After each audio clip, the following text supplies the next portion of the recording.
technique មួយក្នុងការបំបែក vocal ចេញពី beat ជាទូទៅអ្នកនរគ្នាដឹងថាការបំបែក stem យើងប្រើប្រាស់អានេះត្រូវអត់នេះដើម្បីបំបែកវាប៉ុន្តែនេះគឺជាវិធីមួយទៀតដែលអត់មានអ្នកណាគេនិយាយអំពីការប្រើប្រាស់បំបែក vocal ពី beat យើងឧទាហរណ៍ថាខ្ញុំមានចម្រៀងបែបនេះ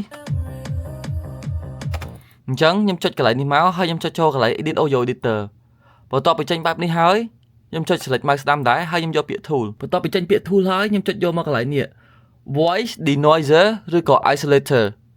នៅពេលចេញបែបនេះអ្នកនរគ្នាសូមចាំឲ្យវា analyze sample របស់យើងតិចទៅបន្ទាប់ពីចេញបែបនេះហើយអ្នកនរគ្នាសូម play នេះគឺជា vocal ហើយនេះគឺជា noise នេះអាចយើងនិយាយអំពី voice noise ក៏បានឬក៏ background music ក៏បានអញ្ចឹងយើងចូលស្ដាប់ទាំងអស់គ្នាឃើញបាត់ចម្រៀងឯងនេះមកកដាលជាមួយ bass kick នេះ noise ឬតែ playing shot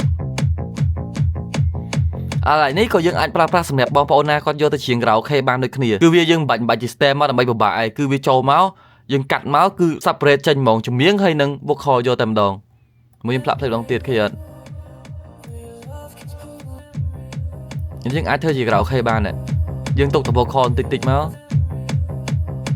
បើសិនជាអ្នកនរគ្នាពេញចិត្តនឹង result លទ្ធផលសូមចុច accept បើមិនពេញចិត្តទេចង់ត្រឡប់មកដូចដើមវិញចុច reset មកគឺវាមកដូចដើមហើយអ្នកនរគ្នាកុំភ្លេចជួយ follow page ទាំងក្នុង Facebook ទាំងក្នុង YouTube និងអ្នកនរគ្នាចង់បានមេរៀនថ្មីៗកុំភ្លេចចូល subscribe នៅក្នុង Telegram ដូចគ្នាមួយទៀតគឺជាជំរឿសបើសិនជាបងប្អូនអ្នកនរគ្នាស្រឡាញ់អ្វីដែលខ្ញុំកំពុងធ្វើចូលចិត្តអ្វីខ្ញុំកំពុងធ្វើអ្នកនរគ្នាកុំភ្លេចជួយ follow ខ្ញុំមួយនៅក្នុង Instagram ផងឈ្មោះ Dentronic អរគុណអ្នកនរគ្នាសម្រាប់ការតាមដានវីដេអូមួយនេះ